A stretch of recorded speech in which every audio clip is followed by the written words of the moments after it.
जय श्री राधे कृष्ण। आप सभी का हमारे YouTube चैनल पे बहुत बहुत स्वागत है। आइए सुनते हैं श्री दुर्गा सप्तशती चौथे अध्याय की कथा। इस अध्याय में इंद्रादि देवताओं द्वारा माता की स्तुति की गई है। तो आइए सबसे पहले माता दुर्गा का ध्यान करते हैं, उसके बाद फिर हिंदी में कथा को श्रवण करेंगे।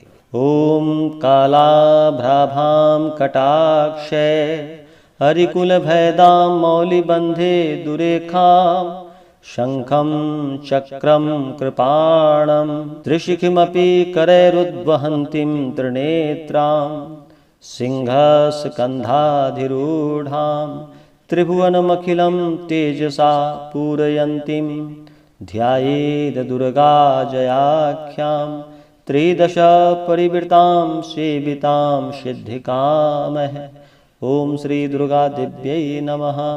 बोलिए प्रेम से दुर्गा माता की जय। सिद्धि की इच्छा रखने वाले पुरुष जिनकी सेवा करते हैं तथा देवता जिन्हें सब ओर से घेरे रहते हैं, उन जया नाम वाले दुर्गा देवी का ध्यान करें। उनके श्री अंगों की आभा काले मेघ के समान श्याम है। वे अपने कटाक्षों से शत्रु समूह को भय प्रदान करती हैं। उनके मस्तक पर आबद्ध चंद्रमा की रेखा शोभा पाती है। वे अपने हाथों में शंख, चक्र, कृपाण और त्रिशूल धारण करती हैं। उनके 3 नेत्र हैं। वे सिंह के कंधे पर चढ़ी हुई हैं और अपने तेज से तीनों लोगों को परिपूर्ण कर रही हैं। ऋषि कहते हैं, अत्यंत पराक्रमी दुरात्मा महिषासुर तथा उसकी दैत्य सेना की देवी के हाथ से मारे जाने पर इंद्र आदि देवता प्रणाम के लिए गर्दन तथा कंधे झुकाकर उन भगवती दुर्गा का उत्तम वचनों द्वारा स्तवन करने लगे। उस समय उनके सुंदर अंगों में अत्यंत हर्ष के कारण रोमांच हो आया था। देवता बोले, संपूर्ण देवताओं की शक्ति का समुदाय है जिनका स्वरूप है तथा जिन देवी ने अपनी शक्ति से संपूर्ण जगत को व्याप्त कर रखा है। समस्त देवताओं और महर्षियों की पूजनीय उन जगदम्बा को हम भक्ति पूर्वक नमस्कार करते हैं। वे हम लोगों का कल्याण करें। जिनके अनुपम प्रभाव और बल का वर्णन करने में भगवान शेषनाग, ब्रह्मा जी तथा महादेव जी भी समर्थ नहीं है। वे भगवती चंडिका संपूर्ण जगत का पालन एवं अशुभ भय का नाश करने का विचार करे। जो पुण्यात्माओं के घरों में स्वयं ही लक्ष्मी रूप से, पापियों यहाँ दरिद्रता रूप से, शुद्ध अंतःकरण वाले पुरुषों के हृदय में बुद्धि रूप से, सत्पुरुषों में श्रद्धा रूप से तथा कुलीन मनुष्यों में लज्जा रूप से निवास करती है, उन आप भगवती दुर्गा को हम नमस्कार करते हैं। देवी, आप संपूर्ण विश्व का पालन कीजिए। देवी, आपके इस अचिंत्य रूप का असुरों का नाश करने वाले भारी पराक्रम का तथा समस्त देवताओं और दैत्यों के समक्ष युद्ध में प्रकट किए हुए आपके अद्भुत चरित्रों का हम किस प्रकार वर्णन करें। आप संपूर्ण जगत की उत्पत्ति में कारण हैं। आप में सत्वगुण, रजोगुण और तमोगुण, ये तीनों गुण मौजूद हैं, तो भी दोषों के साथ आपका संसर्ग नहीं जान पड़ता। भगवान विष्णु और महादेव जी आदि देवता भी आपका पार नहीं पाते। आप ही सबका आश्रय है। यह समस्त जगत आपका अंशभूत है, क्योंकि आप सबकी आदिभूत अव्याकृता परा प्रकृति है। देवी, संपूर्ण यज्ञों में जिसके उच्चारण से सब देवता तृप्त लाभ करते हैं, वह स्वाहा आप है। इसके अतिरिक्त आप पितरों की भी तृप्ति का कारण है। अतएव सब लोग आपको स्वधा भी कहते हैं। देवी, जो मोक्ष की प्राप्ति का साधन है, अचिंत्य महाव्रत स्वरूपा है। समस्त दोषों से रहित जितेंद्रिय तत्वों को ही सार वस्तु मानने वाले तथा मोक्ष की अभिलाषा रखने वाले मुनिजन जिनका अभ्यास करते हैं, वह भगवती पराविद्या आप ही है। आप शब्द स्वरूपा है, अत्यंत निर्मल। ऋग्वेद, यजुर्वेद तथा उद्गीत के मनोहर पदों के पाठ से युक्त सामवेद का भी आधार आप ही हैं। आप देवी त्रयी, तीनों वेद और भगवती छहो ऐश्वर्यों युक्त हैं। इस विश्व की उत्पत्ति एवं पालन के लिए आप ही वार्ता, खेती एवं आजीविका के रूप में प्रकट हुए हैं। आप संपूर्ण जगत की घोर पीड़ा का नाश करने वाली हैं। देवी, जिससे समस्त शास्त्रों के सार का ज्ञान होता है, वह मेधा शक्ति आप ही हैं। दुर्गम भव सागर से पार उतरने वाली नौका रूप दुर्गा देवी भी आप ही हैं। आपकी कहीं भी आसक्ति नहीं है।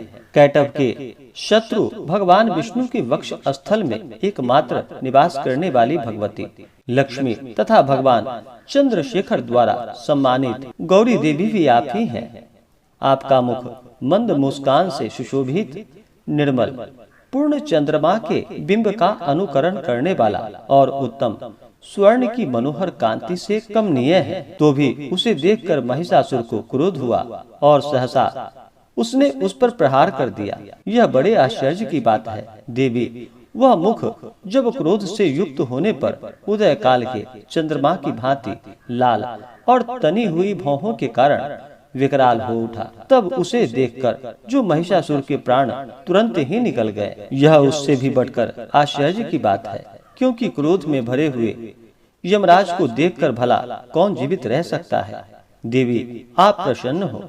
परमात्मा स्वरूपा आपके प्रसन्न होने पर जगत का अभ्युदय होता है और क्रोध में भर जाने पर आप तत्काल ही कितने कुलों का सर्वनाश कर डालती हैं। यह बात अभी अनुभव में आई है, क्योंकि महिषासुर की यह विशाल सेना क्षण भर में आपके कोप से नष्ट हो गई है। सदा अभ्युदय प्रदान करने वाली आप जिन पर प्रसन्न होती हैं, वे ही देश में सम्मानित हैं। उन्हीं को धन और यश की प्राप्ति होती है। उन्हीं का धर्म कभी शिथिल नहीं होता। वे ही अपने हृष्ट पुष्ट स्त्री पुत्र और मृत्यु के साथ धन्य माने जाते हैं। देवी आप ही की कृपा से पुण्यात्मा पुरुष प्रतिदिन अत्यंत श्रद्धा पूर्वक सदा सब प्रकार के धर्मानुकूल कर्म करता है और उसके प्रभाव से स्वर्गलोक में जाता है। इसलिए आप तीनों लोकों में निश्चय ही मनोवांछित फल देने वाली हैं। माँ दुर्गे आप स्मरण करने पर सब प्राणियों का भय हर लेती हैं और स्वस्थ पुरुषों द्वारा चिंतन करने पर उन्हें परम कल्याणमयी बुद्धि प्रदान करती हैं। दुख, दरिद्रता और भय हरने वाली देवी आपके सिवा दूसरी कौन है, जिसका चित्त सबका उपकार करने के लिए सदा ही दयार्द रहता है। देवी इन राक्षसों के मारने से संसार को सुख मिला तथा ये राक्षस चिरकाल तक नरक में रहने के लिए भले ही पाप करते रहे हों, इस समय संग्राम में मृत्यु को प्राप्त होकर स्वर्गलोक में जाएं। निश्चय ही यही सोचकर आप शत्रुओं का वध करती हैं। आप शत्रुओं पर शस्त्रों का प्रहार क्यों करती हैं? समस्त असुरों को दृष्टिपात मात्र से ही भस्म क्यों नहीं कर देती? इसमें एक रहस्य है। ये शत्रु भी हमारे शास्त्रों से पवित्र होकर उत्तम लोक में जाए। इस प्रकार उनके प्रति भी आपका विचार अत्यंत उत्तम रहता है। खंग के तेजह पुंज की भयंकर दीप्ति से तथा आपके त्रिशूल से अग्रभाग की घनीभूत प्रभा से चौंधियाकर जो असुरों की आंखें फूट नहीं गई, उसमें कारण यही था। वे मनोहर रश्मियों से युक्त चंद्रमा के समान आनंद प्रदान करने वाले आपके इस सुंदर मुख का दर्शन करते थे। देवी आपका शील दुराचारियों के बुरे बर्ताव को दूर करने वाला है। साथ ही यह रूप ऐसा है चिंतन में भी नहीं आ सकता और जिसकी कभी दूसरों से तुलना नहीं हो सकती, तथा आपका बल और पराक्रम तो उन दैत्यों का भी नाश करने वाला है जो कभी देवताओं के पराक्रम को भी नष्ट कर चुके थे। इस प्रकार आपने शत्रुओं पर भी अपनी दया ही प्रकट की है। वरदायिनी देवी आपके इस पराक्रम की किसके साथ तुलना हो सकती है, तथा शत्रुओं को भय देने वाला एवं अत्यंत मनोहर ऐसा रूप भी आपके सिवा और कहाँ है? हृदय में कृपा और युद्ध में निष्ठुरता, ये दोनों बातें तीनों लोक के भीतर केवल आप में ही देखी गई है। मातः आपने शत्रुओं का नाश करके इस समस्त त्रिलोकी की रक्षा की है। उन शत्रुओं को भी युद्ध भूमि में मारकर स्वर्गलोक पहुंचाया है तथा उन्मत्त दैत्यों से प्राप्त होने वाले हम लोगों के भय को दूर किया है। आपको हमारा नमस्कार है। देवी आप शूल से हमारी रक्षा करें। अंबिके आप खड्ग से भी हमारी रक्षा करें तथा घंटा की ध्वनि और धनुष की टंकार से भी हम लोगों की रक्षा करें। चंडी के पूर्व पश्चिम और दक्षिण दिशा में आप हमारी रक्षा करें तथा ईश्वरी अपने त्रिशूल को घुमाकर आप उत्तर दिशा में भी हमारी रक्षा करें। तीनों लोकों में आपके जो परम सुंदर एवं अत्यंत भयंकर रूप विचरते रहते हैं, उनके द्वारा भी आप हमारी तथा इस भूलोक की रक्षा करें। अंबिके, आपके कर पल्लवों में शोभा पाने वाले खड्ग, शूल और गदा आदि जो अस्त्र हों, उन सब के द्वारा आप सब ओर से हम लोगों की रक्षा करें। ऋषि कहते हैं, इस प्रकार जब देवताओं ने जगन माता दुर्गा की स्तुति की और नंदन वन के दिव्य पुरुषों एवं गंध चंदन आदि के द्वारा उनका पूजन किया, फिर सबने मिलकर जब भक्ति पूर्वक दिव्य धूपों की सुगंध निवेदित की, तब देवी ने प्रसन्न बदन होकर प्रणाम करते हुए सब देवताओं से कहा। देवी बोली, देवताओं, तुम सब लोग मुझसे जिस वस्तु की अभिलाषा रखते हो उसे मांगो। देवता बोले, भगवती ने हमारी सब इच्छा पूर्ण कर दी है, अब कुछ भी बाकी नहीं है, क्योंकि हमारा यह शत्रु महिषासुर मारा गया।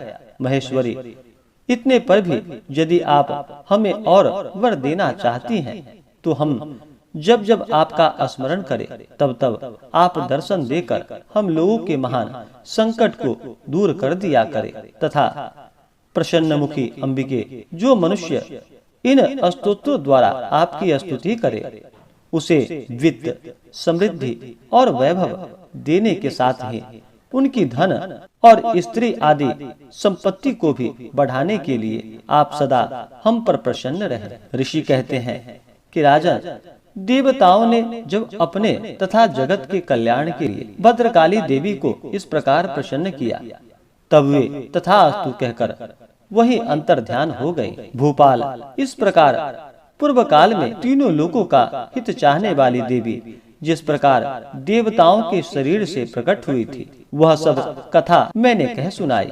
अब पुनः देवताओं का उपकार करने वाली वे देवी दुष्ट दैत्यों तथा शुंभ निशुंभ का वध करने एवं सब लोगों की रक्षा के लिए अब पुनः देवताओं का उपकार करने वाली वे देवी दुष्ट दैत्यों तथा शुंभ निशुंभ का वध करने एवं सब लोगों की रक्षा करने के लिए गौरी देवी के शरीर से जिस प्रकार प्रकट हुई थी, वह सब प्रसंग मेरे मुंह से सुनो, मैं उसका तुमसे यथावत वर्णन करता हूँ। इस प्रकार श्री मार्कंडेय पुराण में सावर्णी मनमंत्र की कथा के अंतर्गत देवी महात्म्य में शक्रादि स्तुति नामक चौथा अध्याय पूर्ण हुआ। तो बोलिए प्रेम से दुर्गा माता की जय। तो आशा करता हूँ कि यह जानकारी आपको अच्छा लगा हो। ऐसे ही ज्ञानवर्धक जानकारियाँ प्राप्त करने के लिए हमारे इस चैनल पे अगर आप नए हैं तो चैनल को लाल बटन दबा करके सब्सक्राइब करें, साथ में बेल आइकन घंटी को दबाएं ताकि मेरे वीडियो का नोटिफिकेशन आपको समय से मिलता रहे। वीडियो को लाइक करें, शेयर करें, सुखी रहे और स्वस्थ रहे। जय श्री राधे कृष्ण। धन्यवाद।